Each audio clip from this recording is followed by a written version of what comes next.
이 시간 하나님 말씀은 야고보서 1장 22절에서 25절 말씀입니다. 너희는 말씀을 행하는 자가 되고 듣기만 하여 자신을 속이는 자가 되지 말라. 누구든지 말씀을 듣고 행하지 아니하면 그는 거울로 자기의 생긴 얼굴을 보는 사람과 같아서 제 자신을 보고 가서 그 모습이 어떠했는지를 곧 잊어버리거니와 자유롭게 하는 온전한 율법을 들여다보고 있는 자를 듣고 잊어버리는 자가 아니요 실천하는 자니 이 사람은 그 행하는 일에 복을 받으리라. 아멘. 오늘은 말씀을 행하는 자, 실천하는 자라는 주제로 말씀을 나누도록 하겠습니다. 오늘 성경의 본문을 우리 성도님들 잘 아실 것입니다.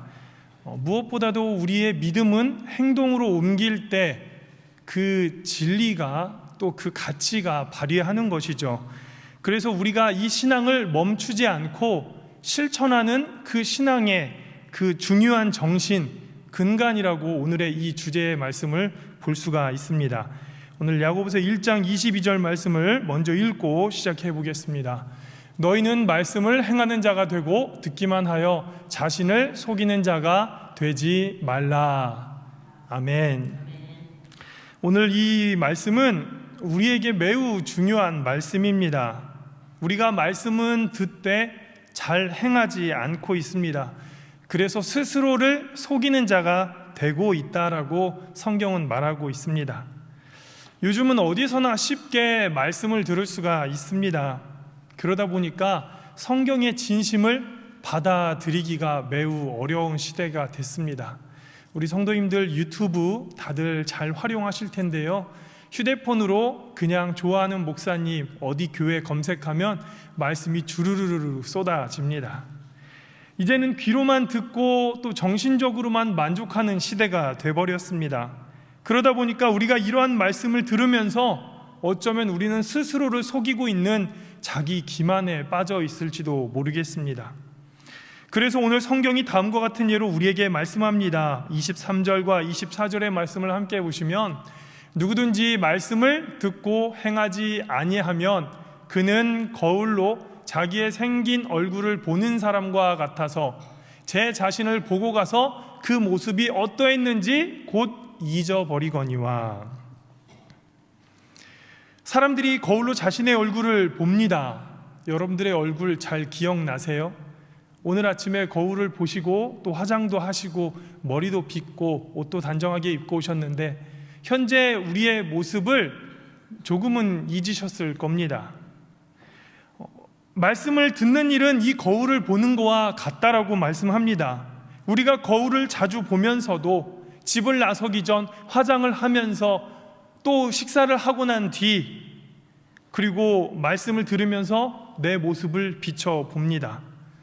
그런데 말씀을 듣는 가운데 어딘가로 도망가고 싶어지거나 말씀을 듣는데 내 마음이 찔려서 불편하기도 할 그때, 말씀이 나를 비추고 있을 때는 나를 잘 보았지만 이제는 생활을 하면서 바쁘게 시간을 보내면서 내 모습을 점점 잃어버리는 것과 같다라고 성경이 말하고 있습니다.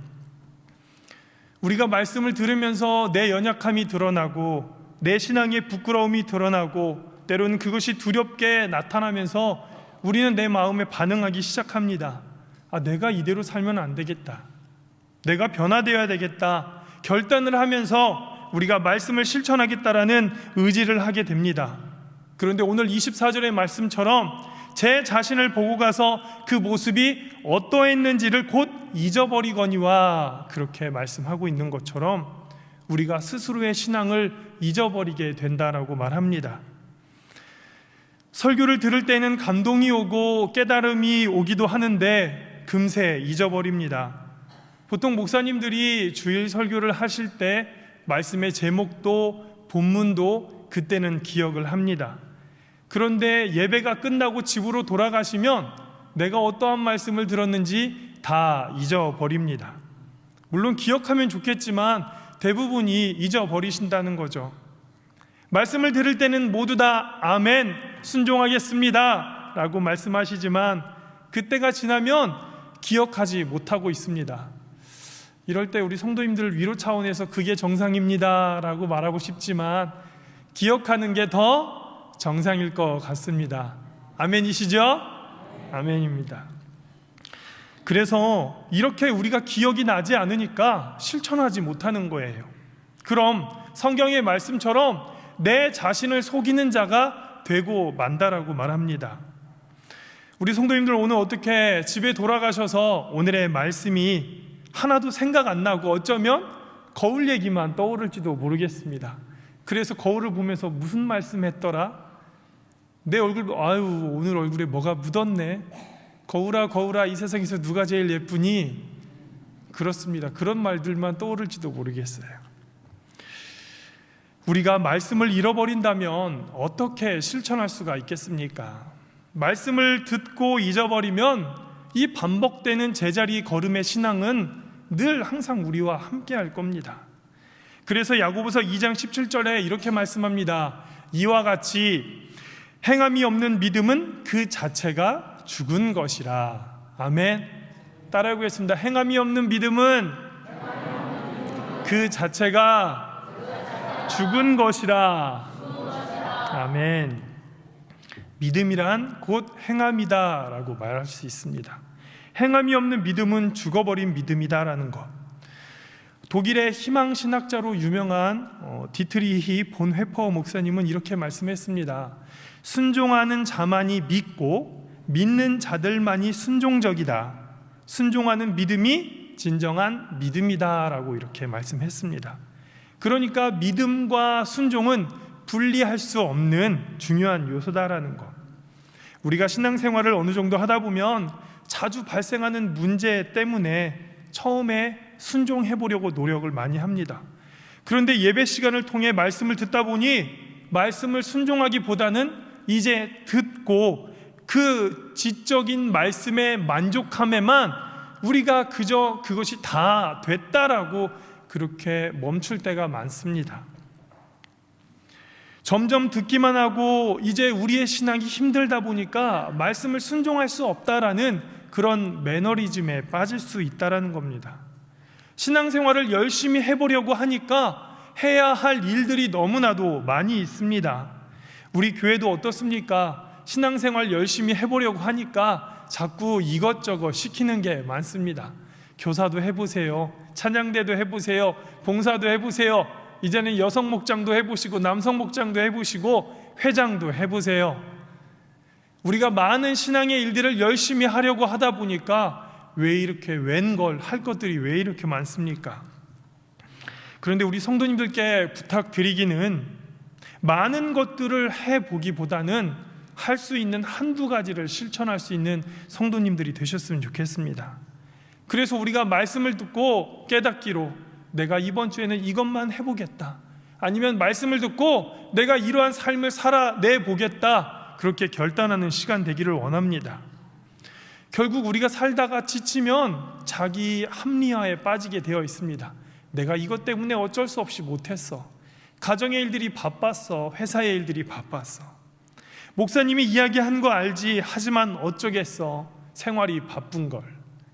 그러면서 다 할 수 없다라는 거로 포장을 하고 모두 다 내려놓기 마련입니다. 그런데 여러분, 우리가 이러한 태도로 말씀을 들으면 결국 말씀을 실천해 보기보다는 이제 말씀을 듣는 거에만 익숙해지는 우리의 모습을 발견하게 됩니다. 그래서 우리 성도님들께 말씀드리깁니다. 우리가 듣는 것에만 익숙해져 있다라는 것. 지금 이 시간에도 우리가 주일이면 오전 예배, 오후 예배만 드리는 것으로 우리 성도의 본분을 다했다라고 어쩌면 착각할 수도 있습니다. 그래서 우리가 이렇게 말씀을 행하지 못하고 듣는 것만 익숙해져 있을 때 나타나는 현상들이 무엇이 있을까 한번 보도록 하겠습니다. 첫 번째는 제자리 걸음만 걷게 됩니다. 따라하겠습니다. 제자리 걸음만 하게 됩니다. 어떤 신앙을 걸을 때요? 제자리 걸음을 왜 제자리를 걸었어요? 듣기만 하니까. 행동하지 못하고 듣기만 하니까 우리의 신앙이 제자리 걸음이 되었다라고 말합니다. 우리가 땀 흘려 열심히 노력했는데 결과가 없으면 얼마나 허망합니까? 저도 그렇습니다. 노력한 거에 대한 결실이 없으면 너무나도 많은 짜증이 나요. 여러분, 직장에서 일하실 때도요, 성과가 드러나야 일할 능률이 생기는 거 아니겠습니까? 오랫동안 신앙생활하고, 아니 오랫동안 교회 생활도 했는데 아무런 성과가 없다면 그것만큼 괴로운 일들도 없을 거라 생각합니다. 그러니까 아주 쉽게 내가 왜 송년교회를 다니고 있는가? 내가 지금 여기서 뭐 하고 있는 거지? 왜 내가 이 자리에 앉아 있는가? 이러한 고민이 없이 그냥 예배실에 나오셨다면 우리는 제자리 걸음을 하고 있는 겁니다. 그리고 제일 슬픈 문제는요, 교회 내에서 내 존재 자체의 의미를 찾지 못하는 것이죠. 우리 성도님들 보면 주변을 겉도는 분들도 계십니다. 요즘 이제 한참 그 젊은 청년들은 요즘 이런 말 좀 쓰는 유행이 지났는데, 인싸 아싸 아세요? 예, 아시는 분들 몇 분 계시는 것 같습니다. 인싸 아싸를요, 그냥 영어인데요, 인사이더, 아웃사이더 이렇게 말하면 되겠습니다. 그래서 인사이더는 안에 있는 사람, 아웃사이더는 밖에 있는 사람. 그래서 이걸 줄여서 인싸 아싸. 한번 따라하겠습니다. 인싸 아싸. 네, 아싸 이거 아니에요. 그러니까 우리가 교회 안에서 얼마나 열심히 그 안에서 살아가는가, 이런 사람은 인싸라고 생각이 되는 거고, 같이 어울리지 못하고 주변인으로 맴도는 사람들을 아웃사이더, 아싸라고 말합니다. 그런데 여러분, 우리가 주목받고 어울리고 또 내 목소리를 높이는 거에는 매우 익숙하지만 누군가와 어울리지 못하고 함께하지 못한다는 이 소외감이 얼마나 힘들고 또 좌절될까요? 우리 모두는요, 성도님들을 볼 때 누가 인싸인지 누가 아싸인지 잘 알고 있습니다.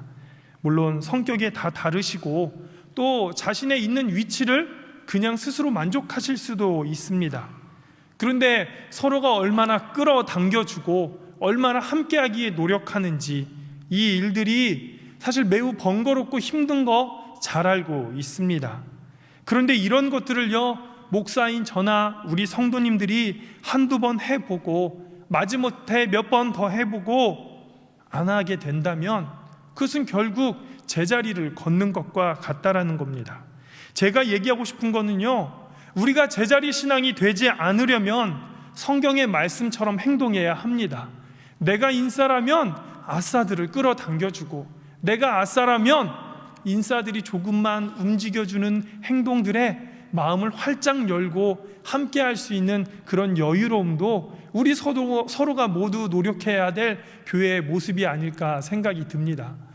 어쩌면 오늘 이 오후 예배에 참석하신 분들은 다 인싸들만 오셔서 괜히 좀 걱정이 아닌 걱정을 하고 있는지 모르겠지만 우리의 신앙도 이와 마찬가지다라는 것을 생각해 볼 수 있습니다. 자, 두 번째로는요, 이중적인 모습을 갖게 됩니다. 따라해 보겠습니다. 이중적인 모습을 갖게 됩니다. 그러니까 말씀을 행하지 못하고 듣기만 하는 신앙인들은 이중적인 신앙이 된다라는 거예요. 자신도 모르게 이중적인 신앙이 됩니다. 아는 것은 많아요. 그런데 그렇게 살아내지를 못하고 있습니다. 어쩌면 처음에 양심으로 괴로울 수도 있으나 시간이 지나면서 이 예배에 대한 양심도 점점 굳어져 가고, 또 신앙을 지키지 못하는 불편함도 스스로 사라져 갈 때쯤 우리는 이중적인 신앙의 모습을 하고 있을지도 모르겠습니다. 아무렇지 않게 술 한 잔을 걸치고, 또 아무렇지 않게 아무 부담 없이 담배를 입에 물고, 또 쉽게 욕설을 내뱉게 되고, 분명 말씀을 듣고 행동하는 신앙인의 사람이라면 우리가 세상의 것을 점점 억누르고 또 절제할 수 있는 모습들이 드러나야 하는데, 예배 안에서 교회 안에서는 누구나 다 경건한 신앙의 모습이 되는데 사회의 생활에서는 전혀 다른 모습이 있다면 이것이 바로 이중적인 신앙의 모습이 아닌가 생각해 보게 됩니다. 사랑하는 성도 여러분, 우리는 말씀을 듣고 행동하지 않는 삶이 되면 우리 신앙의 양심은 단단히 굳어져 버리게 될 겁니다. 주변 사람들의 응원도 들리지 않을 거예요. 신앙의 격려도 들리지 않을 겁니다. 누군가의 기도의 중보도 느껴지지 않을 거예요. 이제는 누가 기도해 준다는 말이 들리면 가식적으로 느껴질지도 모르겠습니다. 그러니까 성경의 표현대로 이중적인 신앙의 모습은 마음이 강팍해집니다. 어떻게 된다고요? 마음이 강팍이 아니라 강팍, 그렇게 돼버립니다. 우리가 신앙생활을 몇 년 했고, 또 기간 회장도 했고, 선교도 다녀왔고, 제자 훈련도 많은 것들을 이수했다고 이것이 나의 신앙의 연수요 자랑만 될지는 모르겠습니다.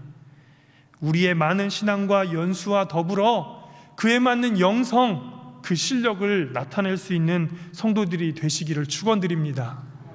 세 번째는요, 지식적인 신앙인이 될 수 있습니다. 따라 보겠습니다. 지식적인 신앙인이 될 수 있습니다. 어떠할 때요? 말씀을 듣기만 하고 행동하지 않으면 우리는 지식적인 신앙이 될 수 있다라는 것. 여러분, 사변적이다라는 말이 있습니다. 사변적이다. 이것은 일상에서 거의 쓰이지 않는 말입니다. 토론할 때, 또 회의할 때 보통 쓰는 표현인데요. 그러니까 내가 경험하지 않고 이성적인 어떤 판단으로 표현할 때 이것을 사변적이다, 이렇게 말을 합니다. 그러니까 성경은 우리에게 무엇을 말씀하고 있느냐? 성경은 하나님을 말하고 있습니다. 그리고 더 나아가서 하나님을 경험한 사람들에 대해서 이 성경이 기록되어 있습니다. 하나님을 경험한 사람들은 어떠한 내용들을 우리에게 남겼을까요? 좋은 신앙의 교훈도 남기고 그렇지 못한 부정적인 교훈도 남겼습니다. 그러니까 이 긍정의 교훈이든 부정의 교훈이든 어떠한 교훈이든 우리가 하나님을 만났을 때, 하나님을 순종했을 때, 아니면 거부하고 불순종했을 때의 그 모든 교훈을 이 성경을 통해서 나타나게 되는데, 모든 신앙인들은 이 성경을 대리 경험하게 됩니다. 다시 말해서 우리는 지적인 만족으로, 지적인 경험으로만 성경을 알게 되는 것이죠. 하나님을 직접 만나보지 못해놓고 성경의 사람들이 하나님을 이렇게 만나보았으니까 하나님이 나에게 이러한 모습들로 결과를 주실 거야, 체험해보지 못하고 이성적인 판단으로 하는 것이 사변적이다라는 말이 쓰이는데, 우리가 그렇게 사변적인 사람이 돼버리고 마는 겁니다. 성경은 이런 거야, 체험해보지 않았습니다. 성경은 이럴 거야, 우리가 말씀으로 많이 들었습니다. 결국 해보지 않고 지식적인 믿음만 우리는 크게 쌓일 뿐입니다. 그래서 하나님을 경험하는 그 은혜의 체험보다 지식적인 만족의 허영에 빠질 수 있다는 것, 우리는 이것을 주의해야 합니다. 그리고 그 교만이 하나님을 아는 것보다 내가 나를 높이고 다른 사람과 나의 신앙의 격차를 비교하면서 스스로 만족하는 지식적인 신앙이 될 수 있다는 점, 우리가 이 또한 기억해야 합니다. 혹시 우리 주변의 지인들 중에 큰 교회를 다니고 또 유명한 목사님의 말씀을 듣는다고, 또 좋은 설교를 듣는다고 거룩한 신앙인의 모습처럼 착각하는 분들이 있을까요? 작은 교회에서 역사하시는 하나님보다 큰 교회에서 역사하시는 하나님이 더 위대한다고 우리는 착각하고 있을까요? 저는 저희 아버지가 개척교회에서 시작해서 교회를 자립하는 그 기간까지, 지하교회에서 지상으로 올라오기까지가 얼마나 어려웠는지 그 모습을 잘 기억하고 있습니다. 지상 1층에서 2층으로 올라갔고 상가 건물을 벗어나서 빨간 벽돌로 된 교회를 짓기까지 얼마나 어려웠던 그 시기를 옆에서 자식의 입장에서 보면서 너무나도 힘들었던 시간이 있었습니다. 그리고 제가 신학생일 때에도 왜 이렇게 작은 교회들이 많은지 그 교회의 존재 유무도 의심하고 불편해했었던 적도 있었습니다. 제가 부천에서 이제 시흥을 나갈 때 그 경계 쪽에 아주 작은 교회가 있었습니다. 그 동네 자체가 허름했던 동네였는데요, 한 교회를 보면서 저 교회는 왜 저기 있을까? 마치 그 허름한 무당집 그 분위기 아세요? 그런 모습의 교회가 있었습니다. 제가 속으로 저 교회를 보면서 차라리 그냥 내려놓고 교회 문 닫았으면 좋겠다. 세상 사람들이 저 교회를 보고 뭐라고 말할까? 제가 생각한 것처럼 그냥 허름한 무당집에 불과하지 않을까? 그런 생각을 했었던 적도 있었습니다. 하지만 이것은요, 저에 대한 교만이었습니다. 제 신앙의 교만이었어요. 사랑하는 성도 여러분, 우리는 말씀으로 누군가를 평가하기보다 나 자신을 비추어 볼 수 있는 신앙의 사람이 되어야 된다라고 생각을 합니다. 오늘 야고보서 1장 25절의 말씀을 같이 한번 보겠습니다. 자유롭게 하는 온전한 율법을 들여다보고 있는 자는 듣고 잊어버리는 자가 아니요 실천하는 자니 이 사람은 그 행하는 일에 복을 받으리라.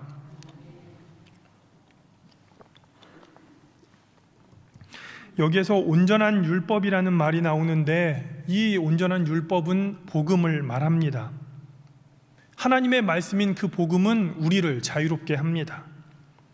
말씀이 경험이 되고 십자가의 사랑을 알게 되니 처음에는 그것들이 나를 옥죄는 말씀의 틀이라고 생각하고 내 생활을 불편하게 하는 억압하는 존재라고 생각했지만 오히려 하나님이 성령님이 내 안에 함께 하시니까 평안한 가운데 모든 것을 감사하게 되고 모든 것을 기쁨으로 용납하게 되니까 우리는 참된 자유함을 누리게 된다는 겁니다. 사랑하는 성도 여러분, 우리가 처음 예수님을 믿고 그리스도인으로 살아가기 위해 작정했을 때 얼마나 불편했습니까? 목사님이 자꾸 성경을 읽으라고 하고 기도하라고 하고 또 가정에서 또 끊임없는 찬양을 부르라고 하고 또 이단적인 것, 우상적인 것, 그러한 모든 것들을 물리치라고 할 때 얼마나 많이 불편했습니까? 그런데 가족이 나를 핍박하고 또 친인척들이 나의 신앙을 억압했을 때 오히려 그들을 사랑하고 그들을 위해 기도하면서 그들을 용서하면서 품어주었던 그 예수님의 마음이 우리에게 얼마나 평안하로 다가왔습니까? 그러니까 복음은, 그 진리는 우리를 진정한 자유로 이끌어 주시는 역사를 불러일으켜 주십니다. 사랑하는 성도 여러분, 하나님이 주시는 그 은혜를 경험하면 말씀, 이 계명은 우리에게 무거운 짐이 아닙니다. 오히려 말씀을 지키고 싶은 그런 열망을 느끼게 하고 그 말씀을 지켜보면서 살아내고 싶은 그런 욕심이 우리 안에 생기게 됩니다. 그러니까 은혜를 받은 사람은 그 은혜 받은 것들을 경험하고 싶어하고 그 은혜를 나누고 싶어 한다라는 것이죠. 그래서 우리가 함께 목장 예배도 드리면서 기도하면서 받은 응답들도 함께 누리고 받은 찬양들도 함께 불러보면서 그러한 믿음들을 함께 나눌 수 있다라는 겁니다. 그런데 은혜를 체험하지 않고 복음을 경험하지 않은 사람들은 율법 아래에 있기 때문에 율법이 여전히 내 마음을 불편하게 합니다. 그것이 얼마나 힘들고 어려운지 모르겠습니다. 이 시간 여러분들 사회생활 하시고 직장생활 하시면서 일주일에 술 한 번은 다들 드실 겁니다. 또 담배도 어쩔 수 없이 스트레스라는 명목으로 피시게 될 거예요. 제가 얘기하셨을 때 아마 마음의 찔림들도 있으셨을 겁니다. 어쩌면 이것이 율법으로 다가온다면 이것이 나를 억누르는 옥죄함이에요. 그러나 복음으로 듣는다면 내가 한갑 피우던 거 반갑으로 피워보겠다, 아니면 한두 가지로 끊어보겠다, 이런 결단들도 해보실 수 있으리라 믿습니다. 우리가 이 율법으로 내 마음을 억누르고 율법으로 나를 힘들게 하면 우리는 눈치 보면서 신앙생활할 수밖에 없어요. 그래서 말씀을 실천하려고 하는 의지가 사라지게 되는 겁니다. 우리가 진정으로 듣는다는 것, 잘 들었다라는 것은 무엇으로 알 수 있느냐? 순종하느냐, 불순종하느냐입니다. 부모의 말을 잘 듣는 자녀라면 부모의 말에 순종합니다. 순종이 무슨 의미입니까? 우리가 대답을 했으면 대답한 대로 행동하는 겁니다. 잘 들었다라는 건 우리가 행동으로 증명해내야 합니다. 여러분들의 자녀들은 어떠십니까? 자녀들이 순종하십니까? 아마 이것에 대한 정확한 대답은 못하실 수도 있습니다. 일단 부모님 앞에서는 대답은 잘 하시거든요. 그런데 행동은 또 다른 문제입니다. 그러니까 우리가 말씀에 순종해 보아야 이 말씀의 의미를 깨달을 수 있다라는 것. 순종해 보기 전에는 말씀이 내게 어떠한 의미인지 알 수 없다라는 겁니다. 어떤 때는 하나님의 말씀을 들었지만 이 말씀을 들었을 때 이해가 안 되고 또 납득이 안 될 때, 그런데 순종하라고 하니까 내가 자꾸 손해볼 것 같고 어려움이 있을 때, 신앙과 현실이 다를 때 우리는 당황스러워합니다. 그러니까 우리 성도님들 예배를 드리면서 아멘, 아멘 하시지만 삶 속에서 살아내보려고 하니까 어려워요, 쉬워요? 어렵습니다. 쉽다고 하는 사람 다 거짓말쟁이에요. 어려워요. 하나님의 말씀이 납득이 안 돼요. 이해가 안 돼요. 하지만 하나님의 말씀이라 순종했더니 우리가 생각하지 않은 결과가 드러나게 됩니다. 어머니 말씀 잘 들었더니 누워서 뭐를 먹었어요? 떡을 먹었습니다. 아내의 말을 잘 들었더니 누워서 뭘 먹었어요? 떡을 먹었어요. 웬걸 체했습니다.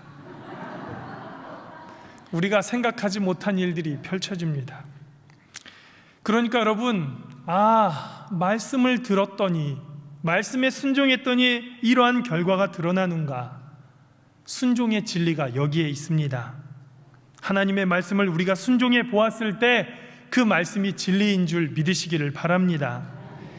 요한복음 2장에 보면 가나의 혼인잔치 이야기입니다. 다 아시죠? 너무나도 잘 아시는 이야기라 간단하게 줄거리만 이야기 드리면, 잔치에 포도주가 떨어졌습니다. 포도주가 없으면 잔치가 아니에요. 그리고 예수님의 어머니 마리아가 이제 종들에게 예수님을 가리키면서 무엇을 명령하시든 그대로 순종해라. 그리고 예수님은 뭐라고 해요? 물을 다 갖다 부으라고 한 뒤에 그걸 떠서 연회장에 갖다 주라. 이것은 도저히 이해도 갈 수 없고 용납도 할 수 없는 이야기입니다. 그런데 누가 봐도 물이었던 그것이 포도주로 바뀌었습니다. 그리고 성경은 이렇게 이야기합니다. 연회장의 모든 사람들은 그 포도주가 어디서 났는지 알지 모르지만 그 하인들은 알더라, 이렇게 얘기하고 있습니다. 그러니까 순종하는 사람이 진리를 아는 거예요. 순종하는 사람이 깨달을 수 있습니다. 하나님의 말씀에 순종했을 때 그 중간에 무슨 일들이 일어나는지 모릅니다.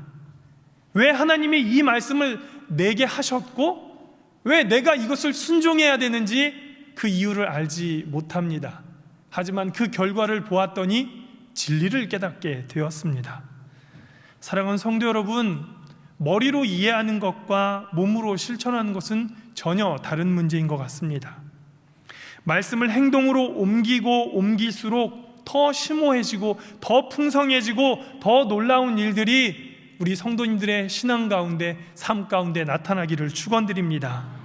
그래서 우리의 이 신앙의 삶, 이 실천의 삶을 조금 더 고상하게 표현하자면 경건한 삶이다, 이렇게 말할 수 있습니다. 그러니까 사랑하는 성도 여러분, 우리는 경건한 삶을 살기 위해 끊임없이 노력하시기를 바랍니다. 경건의 삶을 살 때 말씀의 은혜가 우리에게 다가오면 진리를 깨닫게 될 줄 믿습니다. 그런데 여기에 대한 경건에 대한 그 주의함도 있습니다. 야고보서 1장 26절 말씀을 함께 보시면, 누구든지 스스로 경건하다 생각하며 자기 혀를 제갈 물리지 아니하고 자기 마음을 속이면 이 사람의 경건은 헛것이라. 어쩌면 여러분 스스로의 신앙에 만족하는 분들 계실까요? 내가 경건한 삶을 살고 있는지 스스로 되물어봐야 될 것 같습니다. 어쩌면 나를 속이고 있다라고 한다면 우리의 믿음 생활이 헛것이다라고 성경에서는 이것을 경고하고 있습니다. 이제 말씀을 정리해 보겠습니다. 우리는 어떻게 이 신앙을 행하고 또 실천하는 삶을 살아갈 수 있을까요? 우선 작은 것부터 우리가 행동으로 옮기려고 애써야 합니다.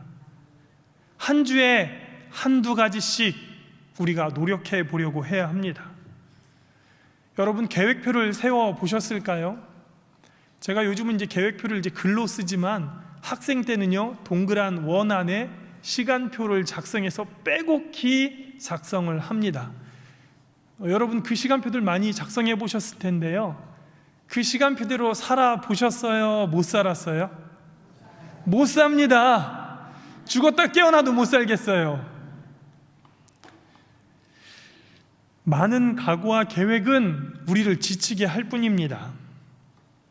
말씀을 묵상하기로 했다면 다른 거 하지 마세요.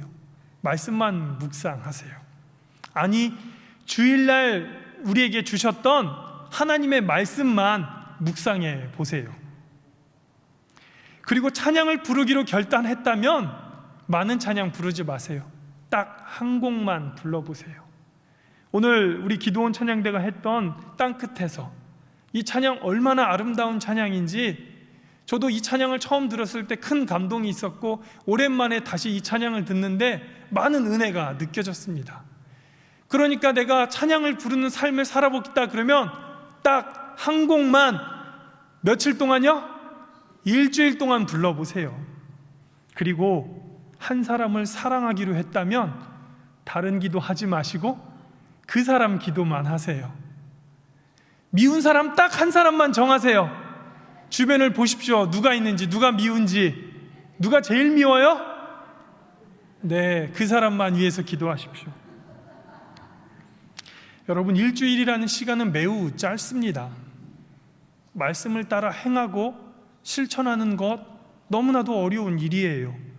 그런데 우리가 할 수 있는 한두 가지만 우리가 노력하고 실천해 본다면 하나님이 우리를 기뻐 받으시고 더 높은 수준의 신앙으로 우리를 끌어주실 줄 믿습니다. 그리고 순종하는 그 신앙에 하나님의 역사가 나타나게 되고 우리가 그때 하나님의 섭리를 경험하고 진리의 복음을 깨닫게 될 줄 믿습니다. 우리의 신앙은요, 제자리의 신앙을 걸어서는 안 됩니다. 지치지 말아야 됩니다. 이중적인 신앙 가서도 안 됩니다. 도태되지 않을 수 있도록 우리를 날마다 점검하고 또 점검해야 합니다. 여러분, 신앙은 누군가가 대신 해주는 거 아니잖아요. 교회 봉사로 바쁘다고 성장할 수 있는 거 아닙니다. 많은 하나님의 지식이 쌓였다고 내 신앙이 성장하는 거 아닙니다. 우리가 지금까지 살아온 날보다 앞으로 살아갈 더 많은 날 속에 하나님의 말씀을 듣고 행하고 깨닫고 깨닫는 대로 실천하는 그런 우리 믿음의 성도님들 되시기를 축원드립니다. 이 믿음의 고백대로 여러분 선포하시고 실천하셔서 더 많은 신앙의 성장을 이루시는 우리 성현교회 성도님들 되시기를 주의 이름으로 축원드립니다. 기도하겠습니다.